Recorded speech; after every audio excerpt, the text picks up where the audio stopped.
Catholic Moments, episode 134, Marshall Cook. Catholic Moments is sponsored by CatholicMatch.com, the leading Catholic singles community.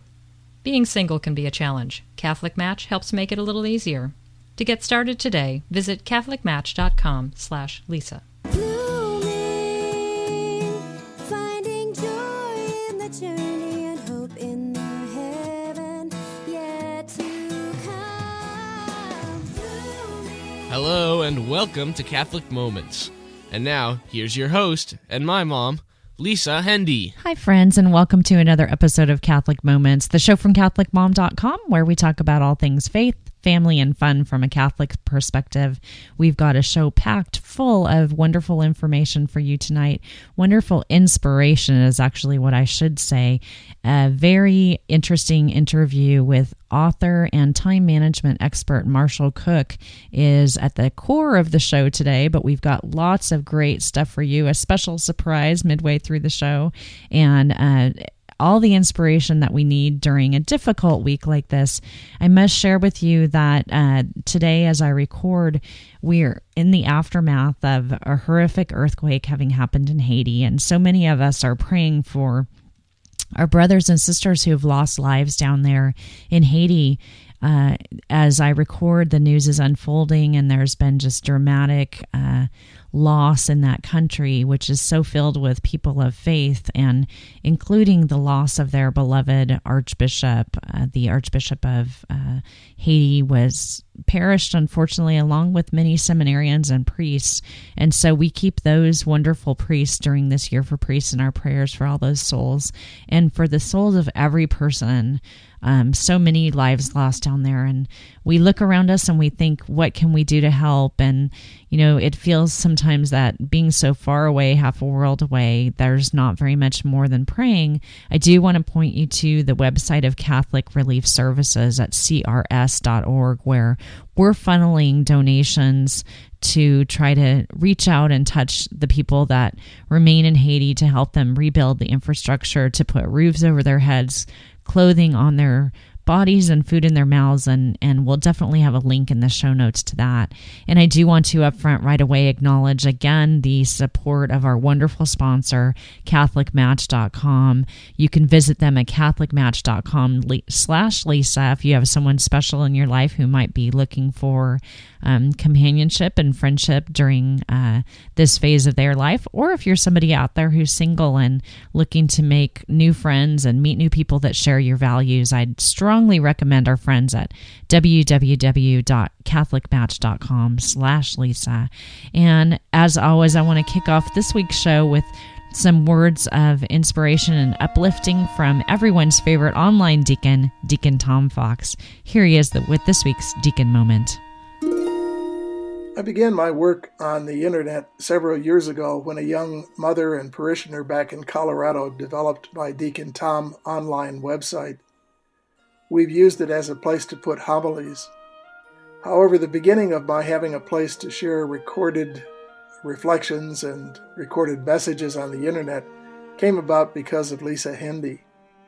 About 3 years ago, I started monthly columns on Catholic Mom, and Lisa has generously welcomed me to be a voice on Catholic Moments for perhaps the last 2 years. Through these and other venues, I've come to share and speak openly of Christ, His Mother Mary, and a common love of the Church that we share. Now to you ladies, let me speak of a new form of motherhood. This is a motherhood which even works for unmarried women, for very young women, and of course for women with decades of life experience. What this Deacon Moment is about is spiritual motherhood. What is this, you ask? This is a historical practice in the Church, but it isn't all that well known.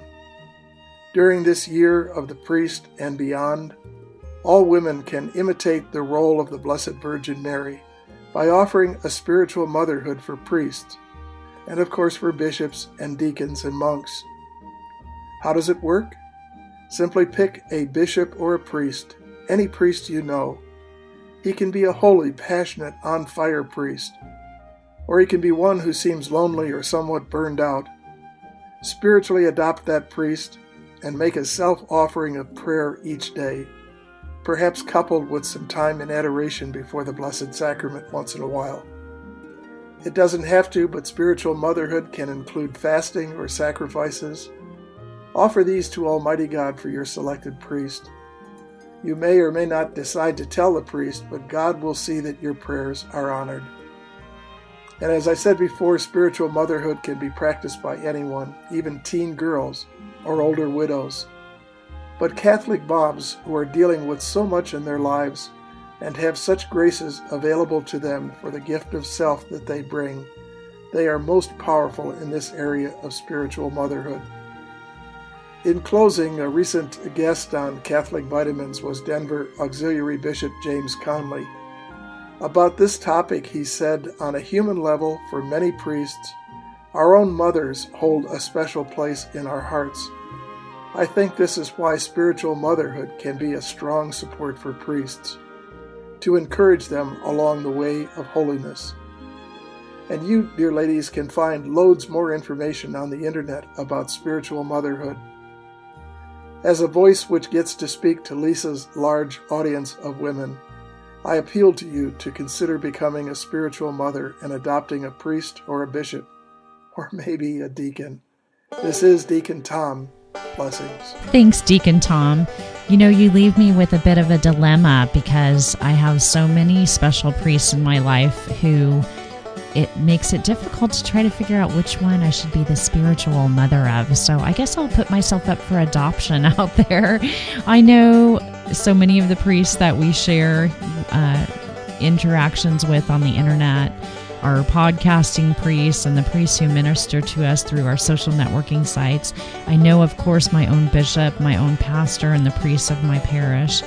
I know some other parishes that have very special priests in my diocese and elderly priests, my beloved Father Collins, and, you know, so many of them. So it's difficult to try to decide who to pray for, but I love your suggestion of adopting a priest as a spiritual motherhood vocation, and I want to encourage our female listeners out there to join me in this wonderful devotional idea that Deacon Tom has shared with us. And of course, when you want to visit Deacon Tom, you can do that through his website at www.deacontomonline.com.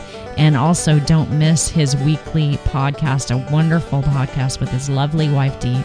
You can find them at catholicvitamins.com. And now for that little surprise that I mentioned, you know, this is perfect timing for me because I need a little bit of a pick-me-up this week. I have to admit that. I've been feeling a little bit blue today from just all this news and feeling like, you know, what can we do to help when desperate times happen, both in the lives of our dear friends and in people that we don't even know. And it's very refreshing to me to hear the voice of our next contributor and to happily announce to you that she's decided that she will join us on the show as a weekly contributor. You heard her a few weeks back on a Catholic Moments podcast where we featured her work. Her name is Avery, and she is the host of a wonderful, wonderful podcast of her own entitled LiveWTL.com. But Avery has graciously accepted my offer to be a regular contributor, and here she is with her very first teen moment. Here's our friend Avery.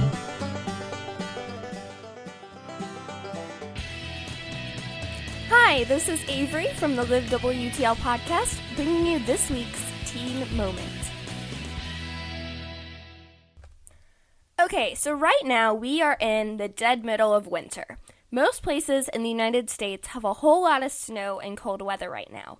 And as I'm preparing for my confirmation at the end of this April, I'm in 8th grade right now, I'm doing a really interesting program with my sponsor. It's a book called Have Faith, Sustaining the Spirit for Confirmation and Beyond by Micheal Carotta. And so last night, I was beginning the process of the first reflection, and I came upon a really interesting point in the book. It was talking about seasons. And one of the points was that we are always in different spiritual seasons. You know, sometimes you feel like you're in summer because you're enjoying the warmth and the comfort and the relaxing peace of your spiritual life, kind of like it is in summer where you're relaxed and comfortable and peaceful and all of that kind of thing. But you could also be in the opposite, in winter. You may feel cold and frozen, just like the world outside our windows right now. Or you may be in spring. You may feel like your faith is blossoming and really taking on a new level. You could also feel like you're in fall, where your spiritual life is changing, kind of like the leaves on the trees. If you're in fall, you may also feel like you're drifting a little bit away from God, kind of like when we drift from summer to winter. So I thought that the really good point in this book, though, was that no matter what season you may be in your spiritual life, God is always going to be with you. In winter right now, we can try to look ahead and see spring with the flowers, the trees, all that kind of great stuff. So whether you're a teen, an adult, a kid, a new believer, whatever you are, it's important to remember the scripture Ecclesiastes 3:1.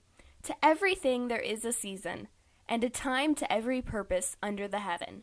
So go ahead and embrace the season that you're in. If it's summer, enjoy it. But store up that strength and that love that you're experiencing right now for some of those harder times and some of those winters. And if you are in winter, pray to God and remember that to everything there is a season and a time to every purpose under the heaven. And eventually you'll get through it. And that's something to think about this week as we journey through our spiritual lives. Thank you for listening to this week's Teen Moment. Okay, raise your hand if you think that I deserve an award for bringing on such fantastic talent onto the Catholic Moments podcast. Avery, you are awesome, sweetie. I wish I had 1/10 of your energy and 1/10 of your faith and 1/10 of your ability to express that faith to other people. And if you want more of Avery, you can get it. Just visit www.livewtl.com. She's just absolutely on fire, and she's got such a fantastic perspective on things, and I'm so happy that she's agreed to come on and to share regular teen moments with us every week. I think she's got a lot to teach all of us. So thanks again, Avery. Happy to have you as part of this show. And now let's welcome this week's guest, author and noted time management expert, Micheal Cook.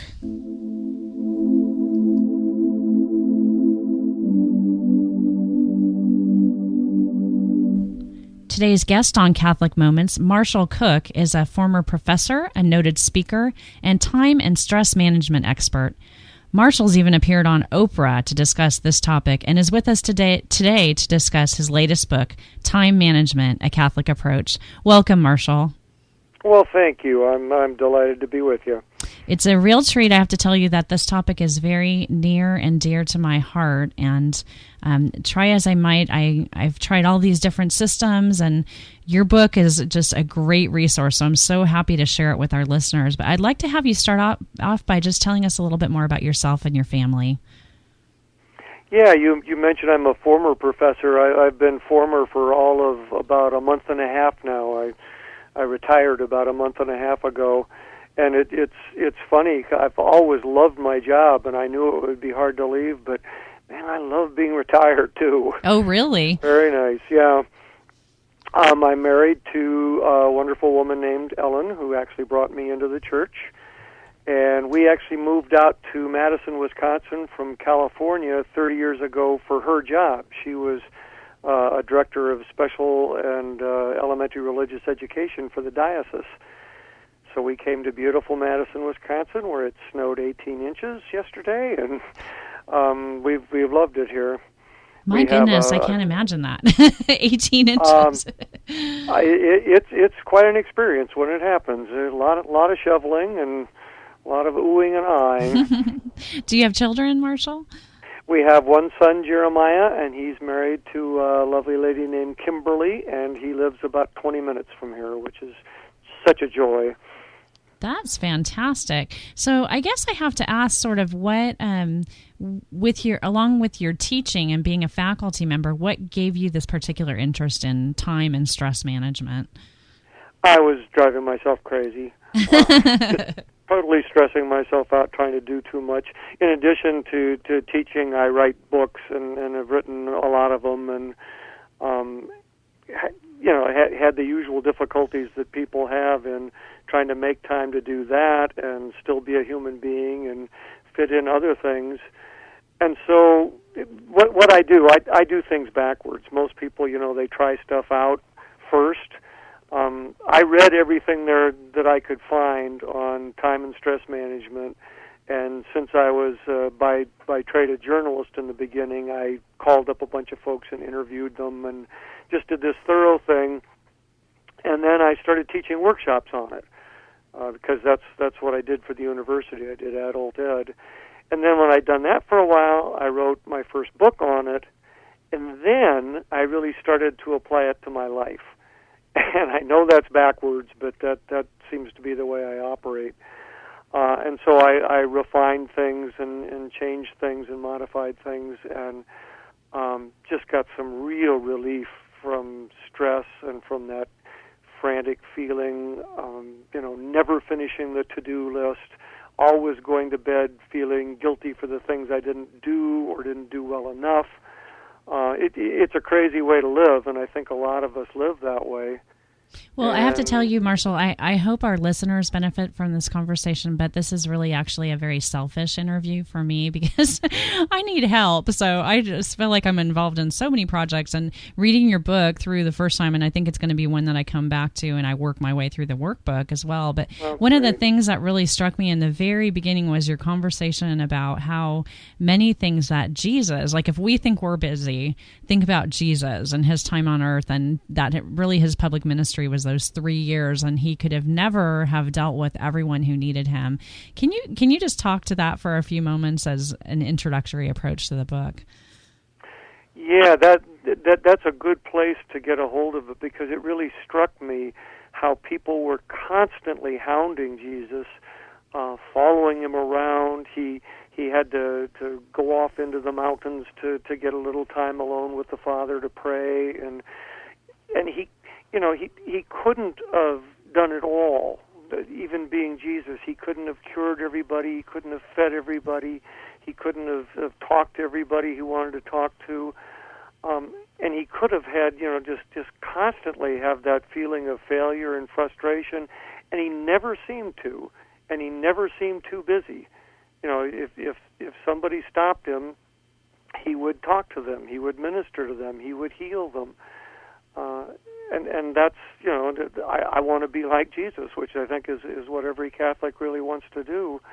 And so I wanted to be more available, more in the present, more really tuned to the people I was with, and not always thinking about the next project. And that's kind of where my whole interest in this came from. And I found one of the things I discovered, and I talk about it a little bit in the book, is this whole business of multitasking. Yes, now, which I try to do all the time. Yeah, that's supposed to be the key to time management, and I think it's awful. Not serial multitasking, because we have to do that all the time. We're working on something and we get interrupted. Something comes up.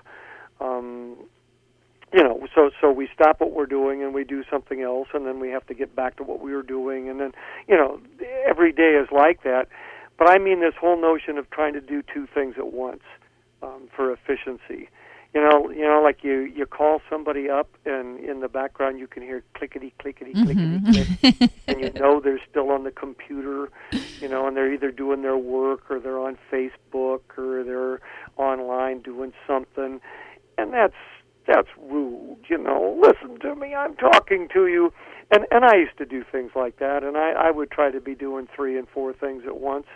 And I'll tell you, my new definition of multitasking is you're driving, you're talking on your cell phone, you're listening to a motivational tape, and you're going through the windshield. I think that's what multitasking is all about. I don't think we're made to do that.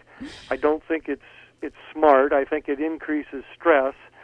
And I don't think we do a good job on things. Well, let's talk about the way that we were made as Catholics, and this particular book being the title of the book, Time Management, a Catholic Approach, is really a differentiation for you, I think, from the, some of the previous writing that you've done on the topic. And you've broken down the book into these sort of 2 types of time: Kairos time, which is doing things in God's right time, and then Chronos time. Say a few words about, how this approach is a little bit different from previous work that you've done in time management. Well, thanks for the question. I had never thought of it that way before, but when I got to looking at it, particularly as a Catholic, and biblically based, I realize that this chronos time is the time we live by, and it's the clock, and it's seconds and minutes and hours and days, and it's day planners and schedules, and it's something that we invented. There are no hours. There is, the natural rhythms of sunrise and sunset and seasons and aging and those sorts of things that are built into life. But we invented this whole big superstructure that we put on things to organize, and then I think we get driven by it. And in God's time, there's this sense that there is a proper time to do things, and that's when you should do them. And if that ever violates Chronos time, if that ever runs contrary to Chronos time, we've got to go with God's time. We've got to realize that all time came from Him, and that He gives us this life, but it's His time. Well, with the Chronos time, that particular section of the book, I love the section where you give 10 truths and then 10 accompanying tips. And so many of them, I think, oh gosh, that's kind of, in a way, it's common sense, but just having it spelled out is so helpful. And can you give our listeners just maybe a tip or two and two of the truths that go along with those, if you were to choose the ones that you think are the most significant? Oh, I'd be happy to, and it is common sense. It's just sitting down and thinking about it, and then really applying it to your life. I think applying is the key word. Yeah.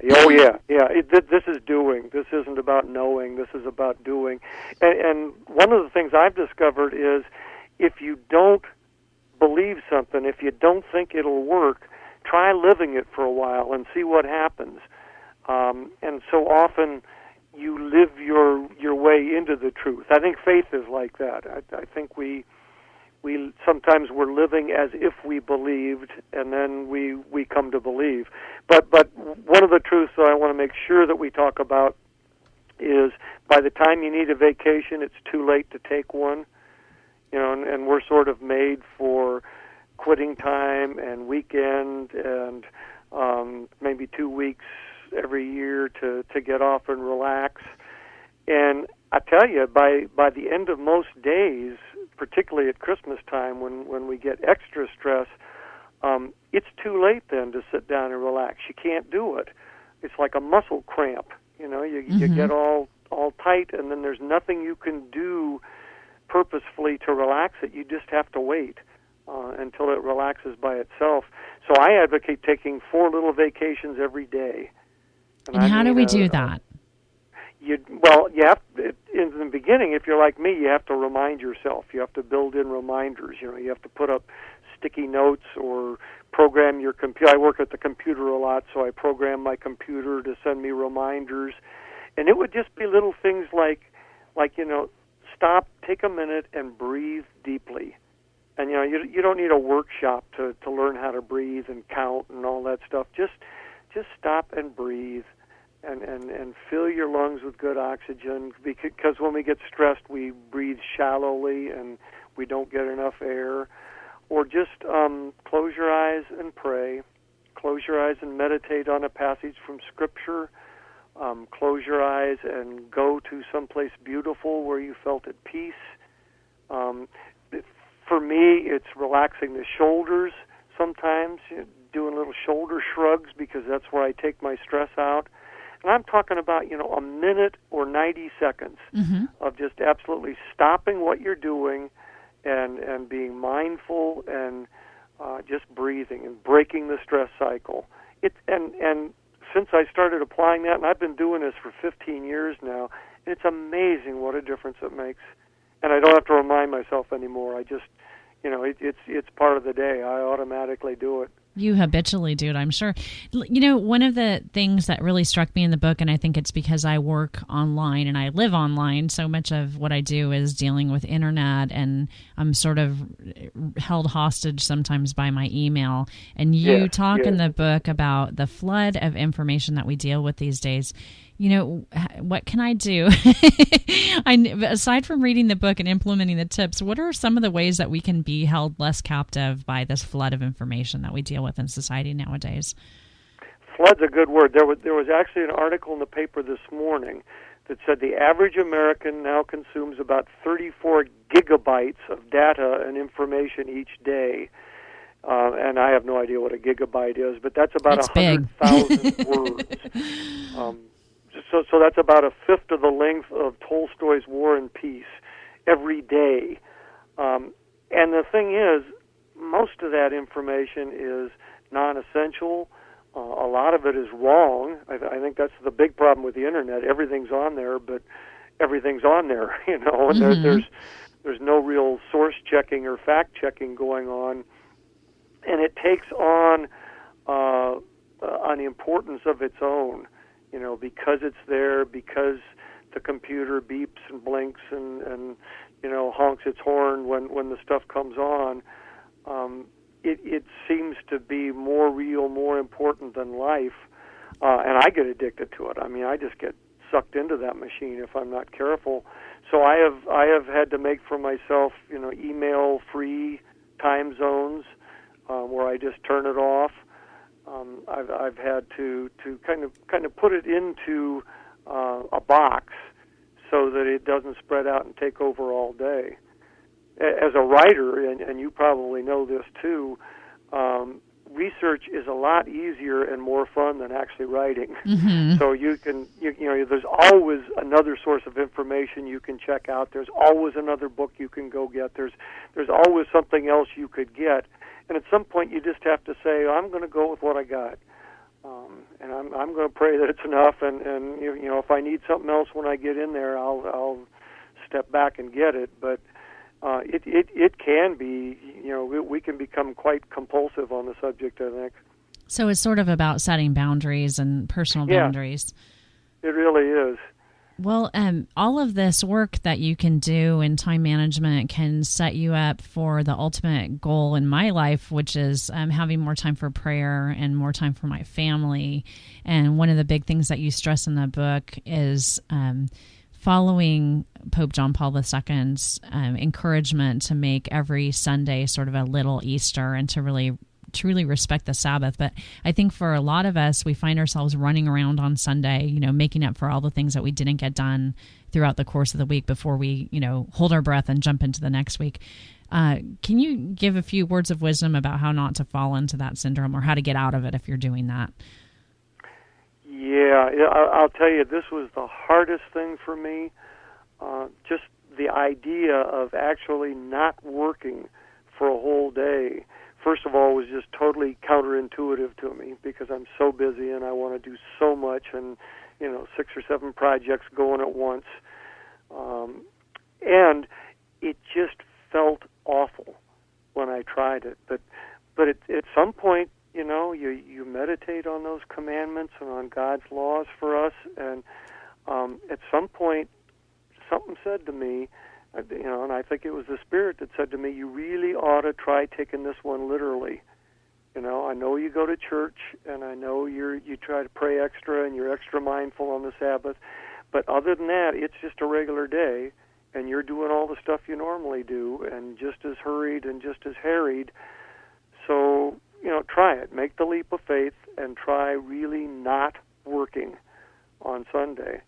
And the first several months that I tried this, it was just like I had fire ants inside my skin. I was so itchy. It was so hard for me. And it's not like I'm sitting still twiddling my thumbs. I'm doing things, but I'm not working. Mm-hmm. And as I lived into that reality, I started to get the blessing of it. I started to get the spiritual uplift and the increased awareness of God's goodness and why we have a Sabbath and how good it is that God gave us life. And when something would come up, when a friend would call that I wasn't expecting and want to do something or need to talk, something like that, it wasn't an interruption anymore. It was okay. It didn't knock me off my precious schedule because I didn't have one. And some of that has overlapped into the weekdays too. I'm easier to interrupt now, and I think that's made me a better human being. Well, Can you hear the I schnauzers? hear those friends in the background, and I love them. So those are the Cook family schnauzers. So Pixie and Sprecher. Pixie and Sprecher, awesome. Those are great schnauzer names. Well, our guest today again has been Micheal Cook, and we're talking about his great book, Time Management: A Catholic Approach. And Micheal, the last thing that I wanted to ask you about was the workbook that accompanies the book, and tell us how that can be used along with the book to really make some solid changes in our lives. Yeah, and I'll tell you, that wasn't my idea. That was the publisher's idea.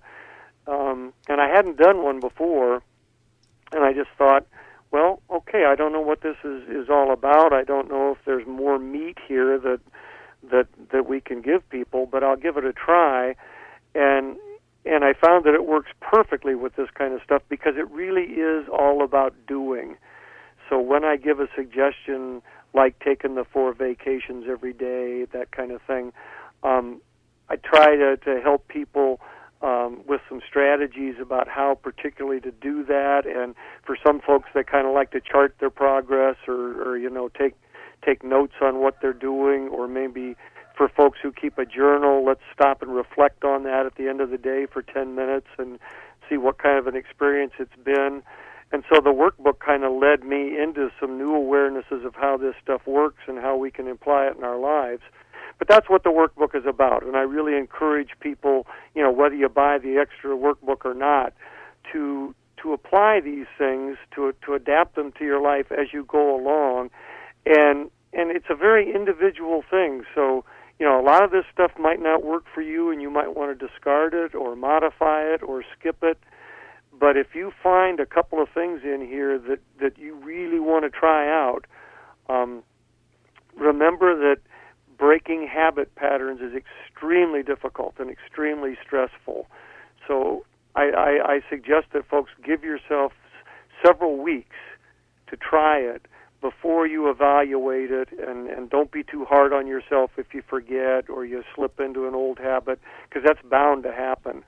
But just see how it works out for you, and see how you can apply it to your life. But it's not a test where you got to do stuff my way and you got to do all of it or none of it. It's nothing like that. It's just find some things that work for you in your life and try them on, try them out. Well, Micheal, I know that as we enter a new year with, new goals, that a book like this is going to be helpful to so many of us. And I want to thank you for the time that you've spent with us today, and for taking the time to write this book and put it out there for Catholics who really want to make, changes and for the better in our lives. So are there any closing thoughts that you'd like to share with our listening audience before we let you go? Well, a big thing is just, and we've kind of touched on this, but whatever you're doing, whomever you're talking with, be there 100%. Pay total attention to the task, to the person. I think this is particularly important with children who tend to be kind of good at that, kind of good at focusing, not for very long, but, 100%. Just be totally who you are, where you are at the moment, and then go on and encounter the next thing, and trust in God. Great advice, and especially that trust in God, because He's the one who can enable us to really make these changes in our personalities and our lives. So thank you so much. Again, our guest has been Micheal Cook, and you can check out his book, Time Management: A Catholic Approach. We'll have links in our show notes for you to go over and check that out and make it a part of your library. And thank you so much, Micheal, for your time today. Oh, it's been my joy. Thank you. Well, I have to say that conversation with Micheal was very timely for me. If you follow me anywhere on the internet, you know that I'm in the midst of a very exciting and yet very crazy time in my life.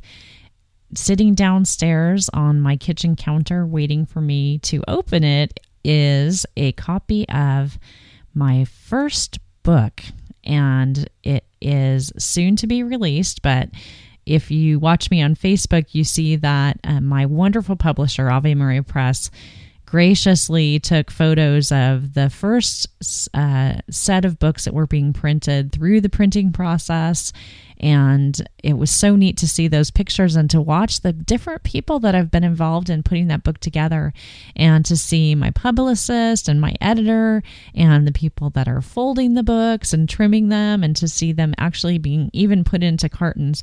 And then the very next day to have sitting on my counter downstairs an overnight envelope that I think holds the first 2 copies of that particular book, the Handbook for Catholic Moms, Nurturing Your Heart, Mind, Body, and Soul. But in anticipation of that book going out to the public at large, my calendar has been filled with all kinds of great and exciting activities, and I'm working overtime around here to try and keep up with all of my different mom responsibilities and Catholic mom responsibilities and writing responsibilities and everything else. So Marshall's feedback and his books have been a great resource for me in the last couple of weeks, and I hope that you'll check them out too and make them a part of your reading as we enter the new year, and maybe they'll help you to meet some goals that you have in your own personal life. Now, we have saved the best for last this week, although it's pretty hard to beat Deacon Tom and to beat our new friend Avery, but Sarah's Mary moment this week is a very special one, and I think that many of you know, but some of you don't, that Sarah and her family have experienced some difficult loss in the last week, with the loss of a dear family member through a death that came much too early, followed on the heels of Sarah's precious daughter Elizabeth, who you hear each week this week, having gone through a very scary health scare of her own. And they do have a diagnosis, and you can read more about that on Sarah's website, I think, at some point in the future. But we're praying for the family of Sarah Reinhardt, and she doesn't have to do these Mary moments. She's not paid, and she so graciously contributes her time each week. And the fact that she would record the following reflection during what's been a very difficult time for her means a lot to me, but also just in light of what we're going through in our world this week, and the helplessness and grief that so many of us are feeling at the loss of family members, or even people that we don't know who are suffering. Sarah's words just really mean a lot this week, and her Mary moment is just a wonderful way to close out the show. And so here's our dear friend, Sarah Reinhardt, with this week's Mary moment. Hello, my name's Elizabeth. And my name's Sarah Reinhardt. It's time for Mary Moment. This Mary moment finds me reflecting on Mary's tears, on her sorrows, on her pain. This week, I'm mourning the loss of a brother-in-law and watching the grief of his young widow and his 2 young children. I'm also battling worry about my own daughter, who had some health drama recently. There have been some additional things going on in my life too, events that have made me grip my rosary and just breathe deeply, unable to form even the words to the Hail Mary. You've had times like this, haven't you? When the world seems to be collapsing, when the forces of evil seem to be winning, when if one more person tells you to wait for the good to come of it, you think you'll scream as you strangle them. I've experienced graces like never before in the last few weeks, thanks to many prayers, many of them from you. I have felt our family lifted up and held close. But in the silence of my morning prayer, when I cradle a steaming cup of coffee and let go, for a minute, of the rigid self-control that everyone else sees, I have turned to Mary. I've seen her tear-streaked face in my mind, and I've felt comfort. I've raged at her. There is surely injustice in the death we are mourning. I have watched my sister-in-law be brave, listened to my mother-in-law cry, and turned to Mary with a look that isn't very nice. I've said some words to her that I can't repeat here. It's okay. She can handle it. There's anger in my pain, and there's confusion in my grief. What in the world is God thinking? You know, It's not so different from how it must have been on the side of the road in Jerusalem. Mary watched her son, her 33-year-old, handsome and intelligent and loving son, drag along wearily, lugging a cross and enduring jeers. There was no mercy in that long walk. There was no relief. She's been where I am, where my sister-in-law is, where my nieces are. She's felt this gigantic pain, this huge well of human suffering. And if we decide to throw things at her, to rage and to sob, she can take it. She will hold us tightly as we thrash and weep, rubbing our back and nodding her head. It isn't easy. It's full of pain unlike any other. And yet, as we stand, dust-covered and full of the grime of grief, she offers us something more. When we pause, exhausted from our railing, she points to the stone rolled away from the tomb. Once we are quiet for a moment, she whispers, and we look up. Our eyes are sore, our voice is hoarse, and our head hurts. There he is. She has led us, so gently, to him. We can't help but notice the scars, and it is then, seeing those scars, that we notice the wrinkles around her eyes, the strain in her face. This hasn't been easy for her either. Once again, Mary leads us to her Son, even when the world is falling down around us. May she do the same for you, my friends, especially when you find yourself facing the trials and agony of loss.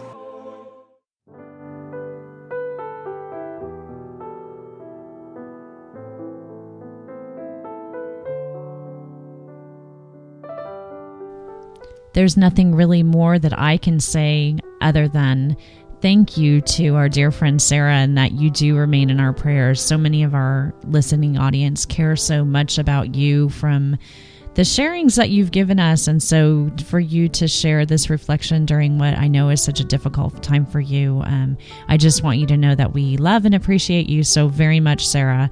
And if you would like to hear more from Sarah or head over to wish her well, you can visit her at www.snoringscholar.com. As always, we have links in our show notes. And thank you so much, Sarah, and those prayers for you, for Elizabeth, and for your whole family continue.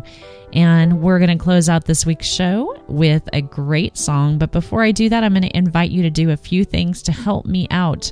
The first is we would love your voice feedback. You can reach us anytime at 206-339-9272. If you just want to call and say hello or leave a message for Tom or Avery or Sarah or myself, we'd love to hear from you at that number, 206-339-9272, or simply leave a feedback comment wherever you're listening to the show. The second thing is I'd love to invite you to head over to iTunes, do a search for Catholic Moments Podcast, and leave us a review. We haven't had any reviews for a while, and those really help boost us up in terms of helping to spread the word to other people about the show. When you leave a review, it actually helps with the visibility of this and your other... Excuse me for one moment while I grab the phone. Hold on. Okay, sorry about that. I think that I was in the midst of asking you to head over to iTunes and leave us a review.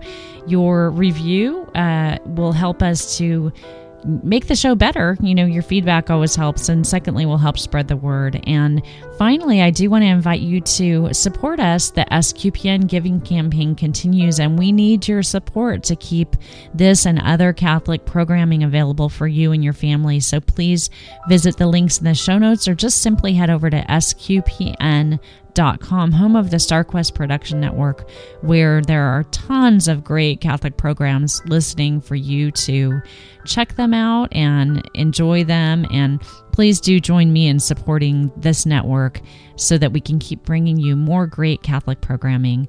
And we're going to close out this week's show with a song that means a great deal to me, and that really lifts me up every time I hear it. And I need a little lifting up this week, so I hope you'll enjoy listening to the fabulous song Lay It Down by the very talented Billy Tarasio. This is off of her Send Me album. We'll have links to that in the show notes. And we'd love to hear from you, of course. Give us a call or drop me an email to lisa@catholicmom.com. Until we're together again next week, I wish you and yours all the best. God bless everyone. Bye-bye.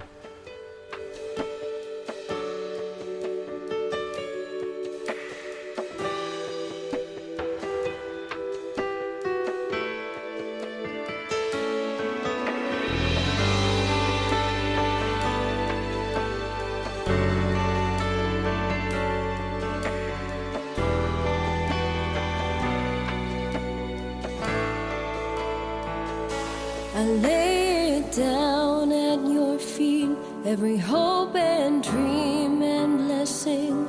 Lord, I give you everything.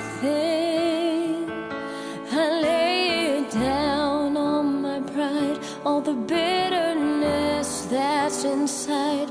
Lord, I give you my life, so I can't hear you, taste you, feel you, to touch and see and to receive you.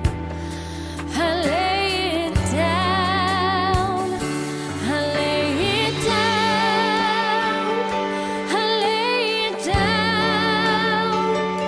I lay it down at your feet.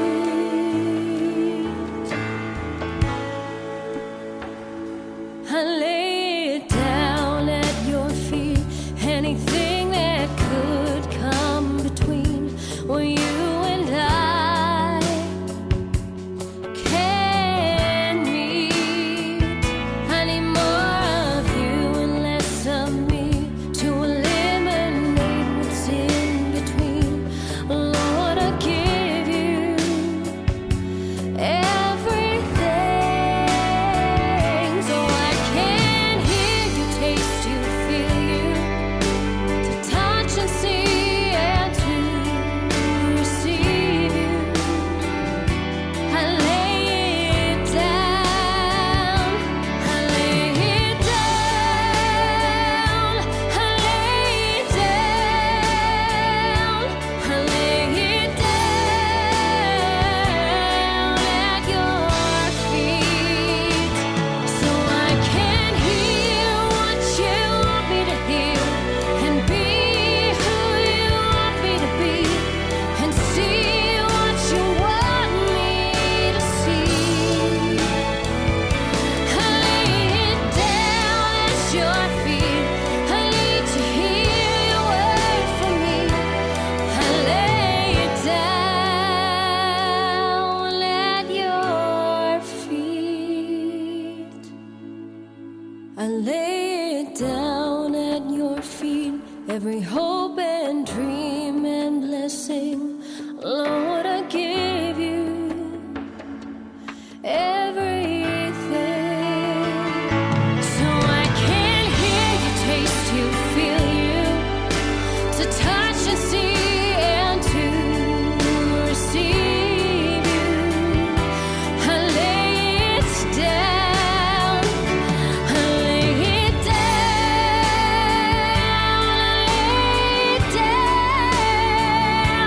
I lay it down at your feet.